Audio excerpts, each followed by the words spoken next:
Right. Good evening, everyone. It is a very cold Wednesday for us here in Cape Town, but we are very grateful that we are able to fellowship tonight, and we trust that it is going to be good, that God has a lot of good things that are going to come out, and we trust the Lord and we thank Him for His word, because His word is the final authority. And, you know, whenever we are speaking on a topic, it is always important for us to make sure that we are not just speaking from our own opinion or our own experience, but that we are actually speaking from the truth of God's word. So that is what we aim to do. So we're going to get into the word tonight. And the topic that we are going to be dealing with tonight is temptation. All right. And we have heard many sermons during the years about temptation. And most of the time when we have, sermons on temptation, it is usually about the fact that it is God tempting us, and that God is the one testing us and bringing trials on our way. And, sometimes it really feels that when we understand that we are ambassadors of Christ or for Christ, in the Old Covenant, it was almost a situation where people would be brought to God. So someone would have to represent the people before God. Whereas now in the new covenant, we have to realize that as a new creation, we actually represent God before the people. And this is something so important for us to remember, because at most times, it actually feels that we are having to defend God, because people are misjudging God's nature and character. Because people will look at, for instance, the Old Testament, and then they will say, oh, but look at what God did in the Old Testament, and, look at situations on things that God allowed or things that God did in the Old Testament and so forth. But you have to look at the word of God rightly divided in context and with 2 or 3 witnesses, which means if you really want to understand God's nature and character, because in the Old Testament, it is focused on God's holiness and the fact that He's a just God. And in the New Testament, when we see Jesus, He came to show us the heart of the Father, the nature and the character of God. Because He said, when you see me, you see the Father. So from that point, I think, when we bring up topics, it is mostly to actually prove that God is actually a good God, that He is not the one that is trying to smite His children all the time, or trying to punish them, or bring, all this bad stuff going on in the world. Because every time there's a disaster in the world, people will say, oh, this is God's judgment. And the picture that is being created about God is that He is this tyrant. And as representatives of Jesus and representatives of our Father, we need to be able to defend God, His nature, His character, and who He really is.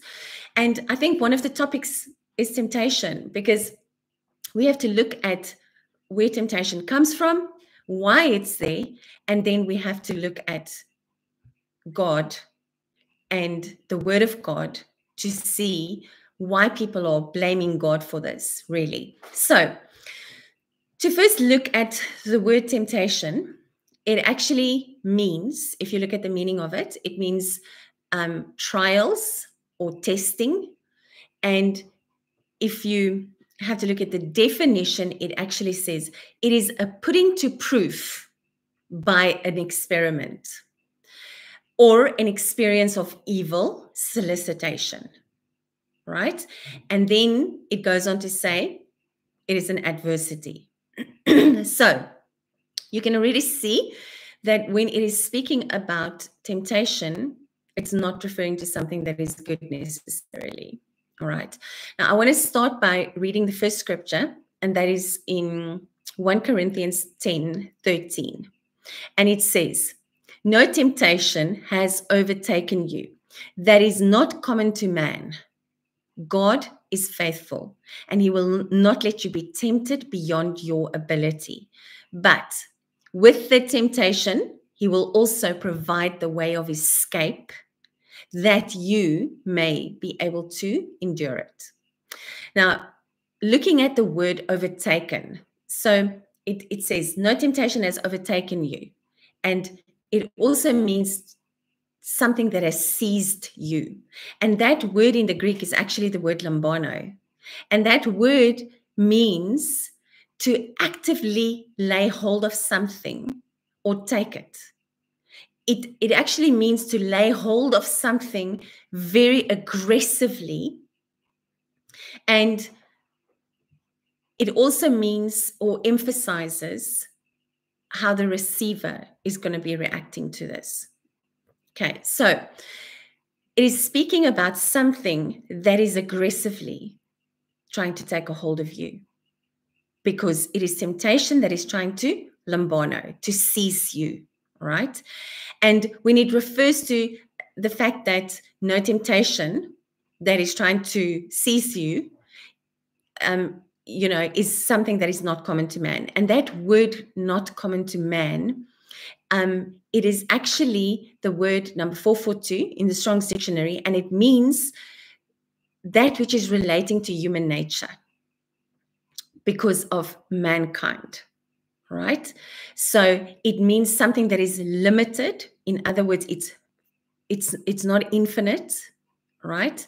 And it is confined to human effort or experience, which means it's simply saying that temptation is something that is part of human nature, all right? Whatever is going to be tempting a person is because of the human nature that is our flesh. That's why the Bible says we need to die to self. We need to die to the flesh.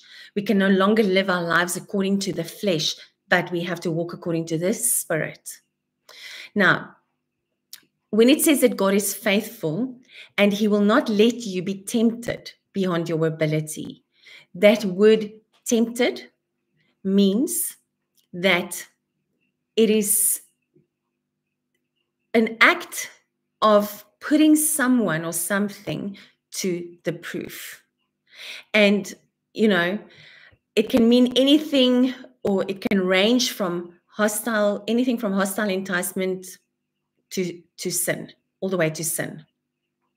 And it is actually about the examination of someone's character. Now, a very common thing or a good example that we can use about this is we have a seminar that is called Divine Healing Technician Training. And we teach the body of Christ that it is God's will to heal, and that his will is to heal by the hands of believers, and that it is still for today. You can have a look at that seminar that we have available freely. And it really just gets rid of all the wrong understanding and wrong doctrines regarding healing, and that we actually serve a good God, that Jesus actually went to the whipping post, and that he paid for your physical bodily healing, and that is his will, that you may receive life and healing into your physical body, and that you are saved because he removed all of our iniquities and he reconciled us back to the Father when he went to the cross, obviously. So, okay, getting back to, getting to the word tempted. So God had to make a way out for us in everything, because Jesus redeemed us, spirit, soul, and body. Okay, and when he says that he will not tempt us above or beyond our ability, or he will not let us, sorry, not he will, my mistake, Let me rectify that, okay? It says, and he will not let you be tempted beyond your ability. How does he do that? Now, usually people will take this line and say, okay, you see, God is allowing this temptation because he's making you stronger and he's testing your character and he's wanting to see your faithfulness to him and all of this stuff. And then people even sing songs about it like, oh, though you slay me, yet I will worship. But in the meantime, that is all old covenant things. And it is actually speaking from the perspective of old covenant people. If you look in the book of Job, right? And it's a topic for another day, but we have to look at this from a new creation perspective, because now it says, God will not let you be tempted beyond your ability, but with the temptation, he will also provide the way of escape. What does this say? So if people say that God is the one allowing this temptation because he's trying to test you to see your faithfulness, then it's almost like, taking someone, suffocating them and trying to see how much of that they can take. And then just before they feel like they're going to stop breathing, they, making it, helping them to escape that by taking away the cloth or whatever they were using. I don't know. It's a crazy concept to think that God would, do something bad to you and then give you the escape or the way out just to make you see that he is actually good. It would be the same concept of someone breaking their children's arm or their child's arm and then, putting plaster of Paris on and, putting everything into a good position so that it can heal and then say, look what a good parent I am. Can you see how people have a skewed perception of God? But God already has made and provided a way for us to escape every temptation so that we may be able to endure it. We are not fighting against God. God is not making a way of escape so that you can endure what he is actually doing to you. Because we are trying to make God the villain and then say, oh, look, at least even though he is the one tempting you and testing you to see how much you can take or how faithful you are going to be to him. But you know what? He's not so bad because he's made the escape for you, the way of escape, and he's actually helping you to endure what he's doing to you. It's like, let me do something really bad and painful to you, but I'm going to give you strength to endure that. Can you see how this scripture has actually been twisted to make God look bad? God has already made a way out for us when it comes to temptation. Now, let's see what God actually says about temptation. In James 1, verse 12 to 16, it says, blessed is the man who remains steadfast under trial. This is testing or temptation. For when he has stood the test, he will receive the crown of life, which God has promised to those who love him. And now this is what is important. Let no one say when he is tempted, I am being tempted by God. For God cannot be tempted with evil, and he himself tempts no one. This, I'm going to repeat that. And he himself tempts no one. But each person is tempted when he is lured and enticed by his own desire. Then, desire, when it has conceived, gives birth to sin. And sin, when it is fully grown, brings forth death. Do not be deceived, my beloved brothers. What is that death? Separation from the life of God.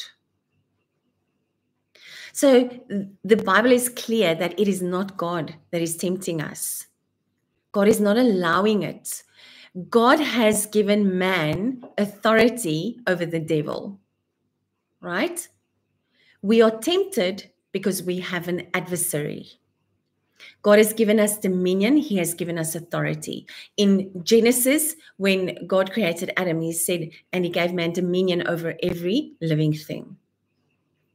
When Jesus came, He restored us back into right relationship with God. He gave us dominion back.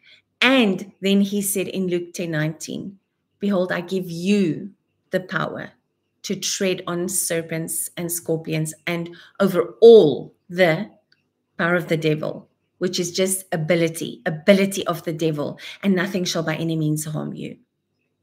Jesus has given us a command to go out and do the same things that he did and greater.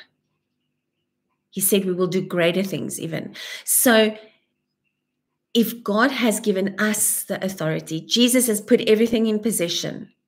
2,000 years ago, when he paid the price, when he went to the whipping post, everything is put in place for us. Positionally, it is there, our authority in Jesus. It's not our authority, it is Jesus's authority that we go in, according to Luke 10:19. And then in Acts 1 verse 8, he says, you will receive power when the Holy Spirit comes upon you. And that is dunamis power, which is God's miraculous ability. So he has given us everything to function on this earth, continuing his ministry, and to go out and make his enemies his footstool. He has given us commands in Mark 16 to go out and to cast out demons, to lay our hands on the sick and that they will be healed. He told us to go preach the gospel, to cleanse the lepers, to raise the dead, and freely he has given to us and freely we should give. This is what he has told us. So now we have to realize that we have an adversary. So let's look at Matthew 26:41. It says, watch and pray that you may not enter into temptation. What does watch and pray sound like? Where else have you heard that? In 1 Peter 5 verse 8, it says, be sober, be vigilant, because your adversary, the devil, as a roaring lion, walks about seeking whom he may devour. So when Matthew 26:41 says, watch and pray, it means that you need to be vigilant. You need to be praying so that you may not enter into temptation. And then it says, the spirit indeed is willing, but the flesh is weak. So the temptation, where does that come from? That which is common to man, because the flesh is weak. So why would God tell you to pray against something if it was actually his will for you? Why would he tell you to pray that you may not enter into temptation? And that is telling you because your flesh is weak, although you are strong in the spirit. Why would he tell you to pray against him? Because that would mean that you are actually defying his will. If it was God's will to tempt you and it was him testing you and testing your faithfulness, it would mean that you would be going up against God himself by praying against his will. And then James 4 verse 7 says, submit yourselves therefore to God. Resist the devil and he will flee from you. So we have to look at where the temptation is coming from. Who is it that tempts people? Who is it that tries to test people? Because people have theories that it is God. So if it was God that was tempting us, it would actually mean that he was using the devil as a co-worker. Because wherever you see the temptation, you see it is speaking about your adversary and that you have to resist him. He is the one that is tempting man because he always tries to steal the word of God out of your heart. And I actually just want to go back to what I was going to say earlier about our DHT training. Whenever we've had a DHT seminar, we always find that people, once they've done the seminar, The enemy will come and he will try to steal that word out of your heart by coming and attacking in some way. Like people will say, oh, I woke up the next morning and I had a sore throat, or, something like this. Why? Because he wants to see if you really believe what you have actually confessed to believe now. And throughout our lives, every single day, the devil comes to see if you are actually convinced about what you say you are. So when there is temptation, when there's testing, he is the one that is trying to steal the word of God out of your heart, and he is the one that is trying to discredit God in your eyes. And his end goal with all of this is because he's trying to steal your faith. Think about Peter. When Jesus spoke to Peter, he said, Peter, the devil is going to come and he will he wants to sift you like wheat. And then Jesus said to him, but I have prayed for you that you will not lose your faith. So Jesus knew that Peter would not, get through that test successfully, because he did actually deny Jesus 3 times. But Jesus didn't pray that he would not fail the test. He prayed with the enemies, prayed against the enemy's end result that he had in mind. And the end result that the enemy had in mind for Peter was that he would lose his faith. What is your faith? Your inburst persuasion. So in every test, in every temptation, the enemy is trying to steal your faith, your inburst persuasion about Jesus, about the word, about everything that you believe in, what you say you believe in. And there's even theories where people will say that, God gives the temptation, because they will use the scripture in 1 Corinthians 10 and say, but God will never tempt you beyond, or allow you to be tempted beyond your ability. So people just twist those words around and say, God will never tempt you beyond what you have the ability to be tempted in. But it says he will not let you be tempted beyond your ability. But with the temptation, he will also provide the way of escape. What was your way of escape from any temptation? What is your ability as a believer that you have against the temptation? The ability that you have is God's miraculous ability. Because of the Spirit of God living inside of you, that is your ability. It is not your ability. It is not you having to fight something in your carnality, in the flesh. It is Jesus in you. And do you think that Jesus cannot withstand any temptation? Yes, he can. He did. He showed it to us. And if you look in the Word of God in Matthew 4, and I'm just going to read a part of it from verse 1. It says, then Jesus was led up by the Spirit into the wilderness to be tempted by the devil. And after fasting 40 days and 40 nights, he was hungry. And the tempter came and said to him, if you are the Son of God, command these stones to become loaves of bread. How did Jesus deal with the temptation? He said, it is written, man shall not live by bread alone, but by every word that comes from the mouth of God. And then we know that the devil goes on to take him to the holy city and set him on the pinnacle of the temple. And, eventually the devil tried to get him to bow down before him. And then Jesus said, that you will serve God alone. I'm paraphrasing that scripture. And then it says that the devil left and he was waiting for a more opportune time to come back to tempt Jesus. But you know what Jesus did? He never gave the enemy a more opportune time to tempt him. Why? Because of the way that he conducted his life. The fact of the matter is that Jesus only did what he saw the Father did.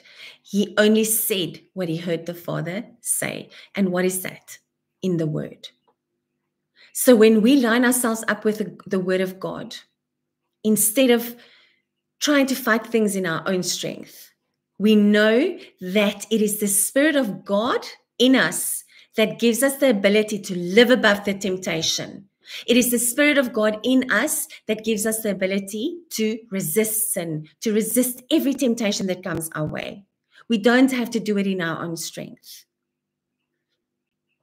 And God has made the way out. Yes, He's given us the escape. And what is that escape? The fact that He has given us miraculous ability, the fact that He has given us authority over His enemy.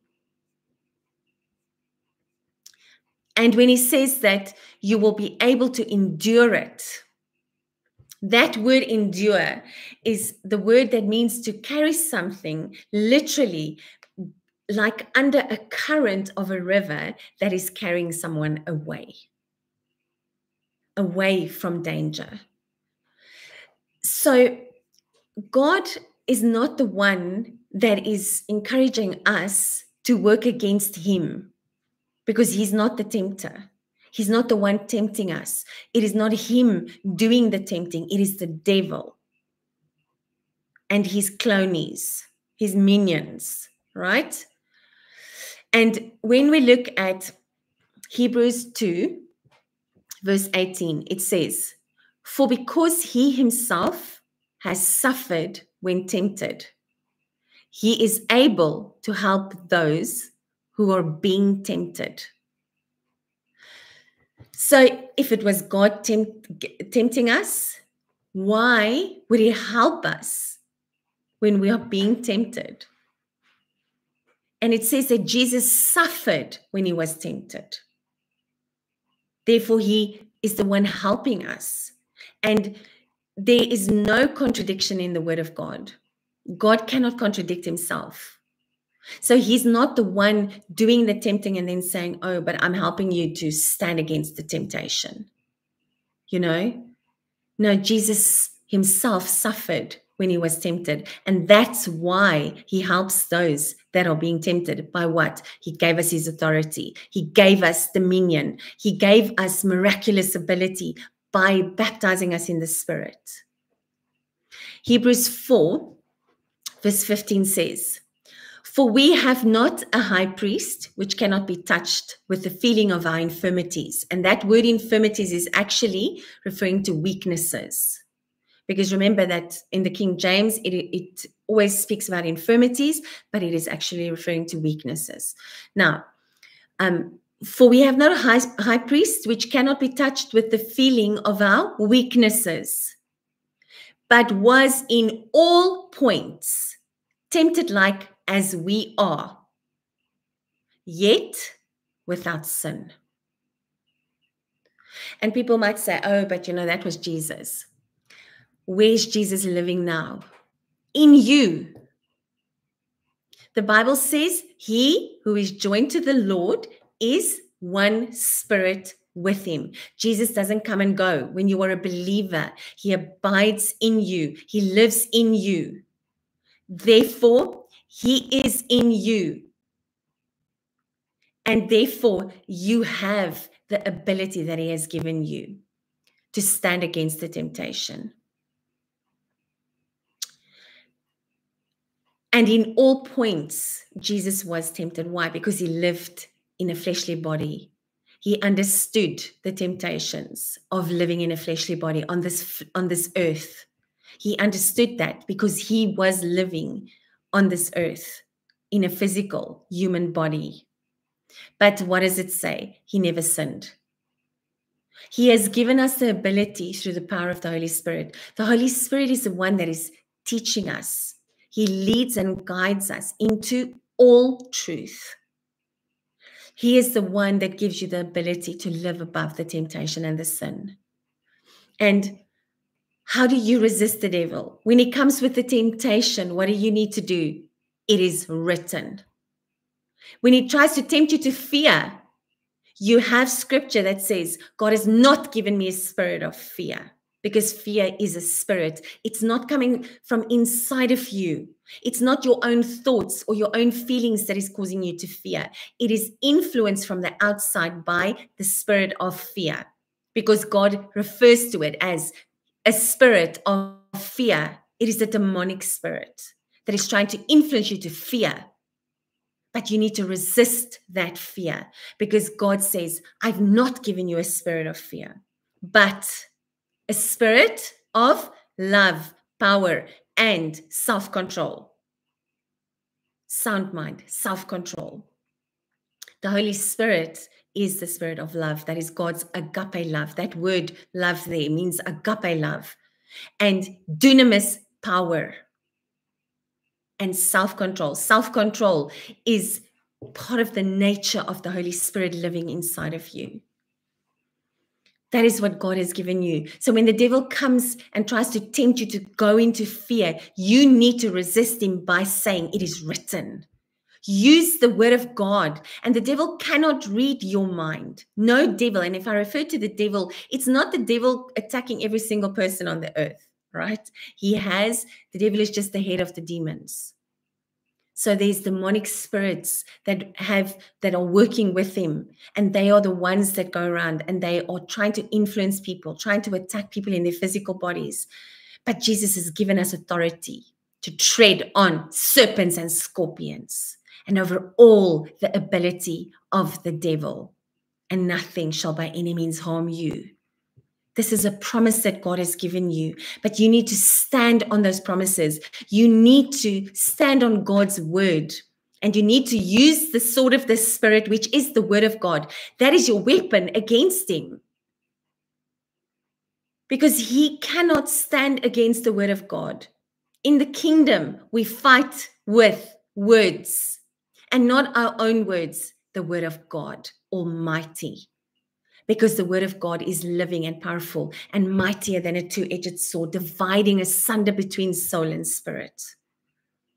God's word is living and powerful, because Jesus Christ is the word. And when you use the word against the enemy, he cannot stand against that. And what has he given us? He has given us the whole armor. The whole armor. When you read in Ephesians 6 verse 11, it says, put on the whole armor of God, that you may be able to stand against the schemes of the devil. And the armor is not something that you take off every night when you go to bed and then you put it on again in the morning. You know, I remember growing up in the religious system that I was in, and people would say, oh, you have to put on your armor every morning. But when do you ever take off the helmet of salvation? When do you ever take off the breastplate of righteousness, or the belt of truth, or put down your shield of faith? But the thing that people neglect the most is the shoes, you know, that help you to go and preach the gospel. We have to put on the whole armor, and your feet need to go and share Jesus with people. You need to walk and go and give people the good news. I want to ask you this, and this is a little bit off topic at the moment, you know, because we're talking about temptation, but I think we can put it in the same category, because the devil is always trying to tempt you not to do what God has called you to do. He's always trying to tempt you by saying, oh, you are not good enough, or you don't know enough, or you are not knowledgeable in the word enough, or you don't have a great enough testimony to share with people. He's tempting you to back off and not go and do what God has called you to do, because God has called you to go and be Jesus to people, do the same things that Jesus did, and do even greater things, to go and preach the gospel to people wherever you are. The world is your mission ground. It doesn't matter where you are. You can reach people every single day of your life, wherever you are, one person at a time. And the devil will tempt you to do this, or, you know, to back off. He always does that. But God has called you to live a life that brings glory to Him. He has called you to live a life that will bring people from darkness to light. So even in that, there's temptation not to fulfill your mission on this earth. But God has a mission for you. You are not just left on this earth after you came to salvation so that you can wait for your day to go to heaven when Jesus comes back. You are on this earth with a mission. You have a purpose and you have a mission, and that is the mission that Jesus gave you, to go and represent Him to a lost world. That is who you are. Every single believer out there.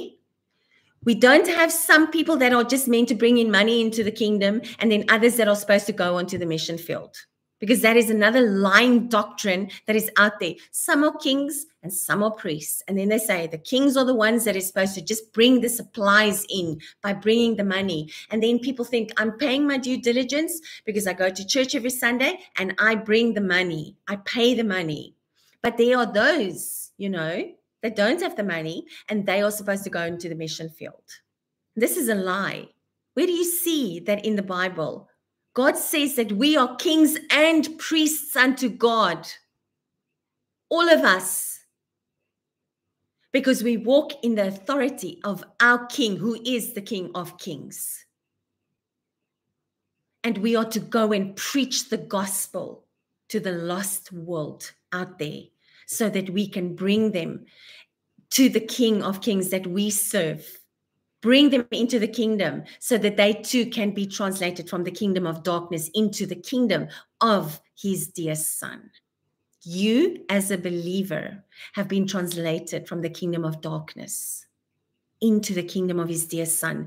And if you are out there tonight and you don't know Jesus, and you have not yet made the decision to bow your knee before the name of Jesus Christ and make Him Lord and Master of your life, I urge you, stop allowing the devil to play with you.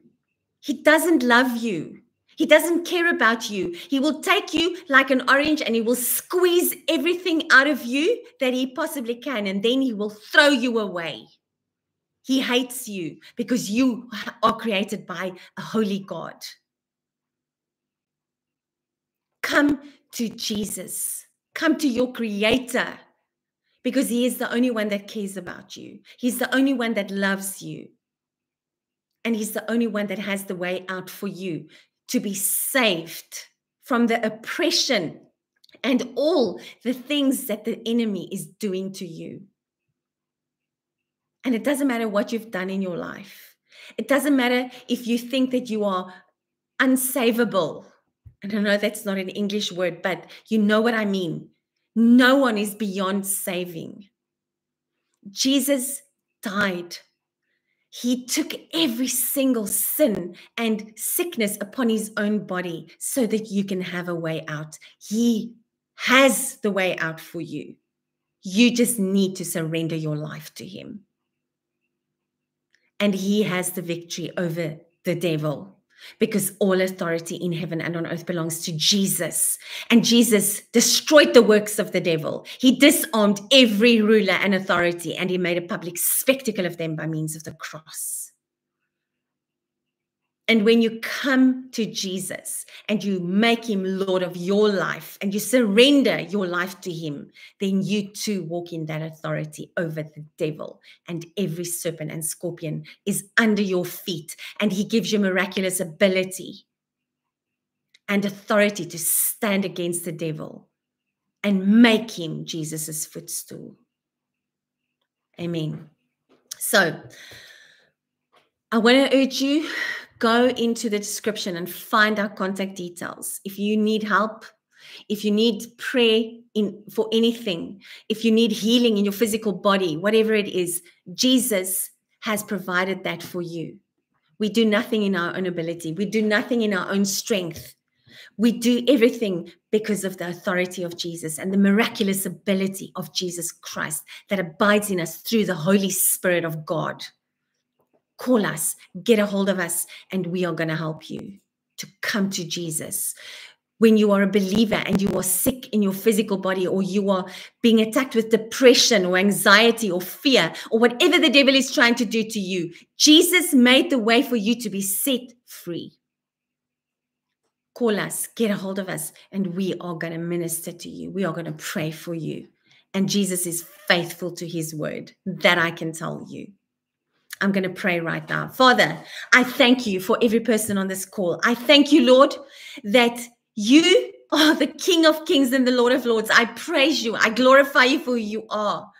I thank you tonight that you made a way out. I thank you that the devil is powerless against you, Jesus, because you destroyed his works. I thank you, Jesus, that you are the King of Kings, the glorious King, all holy and all reigning, all glorious, powerful, almighty.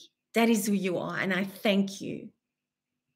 I thank you for who you are. And tonight, Lord, I thank you that every person under the sound of my voice, whatever it is that they need in their lives, whether they need healing, whether they need freedom, whether they need salvation, I thank you that right there where they are right now, your spirit is there.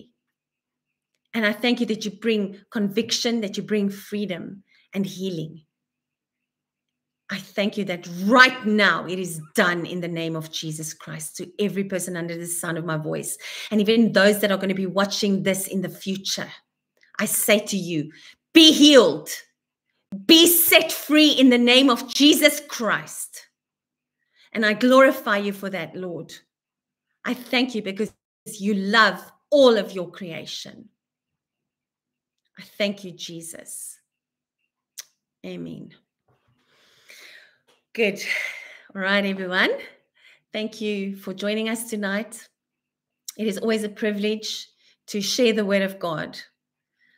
You know, I was actually listening to someone talk in the last few days, and I just thought about it. If you knew that you only had 2 years before Christianity would be completely done away with and made illegal, how would that change the way that you were going out as a believer and reaching the lost? How would that change? So I want to urge you, if you are a believer and you are not walking in the identity that Jesus Christ has paid for, get hold of us. We have free seminars available that can teach you and help you to understand from the word of God who you are in Christ as a new creation, as a son of God. Because that is your position of authority. Amen. All right. Good. Thank you, everyone. We will see you on the live broadcast again next week. Stay blessed. Have a wonderful week.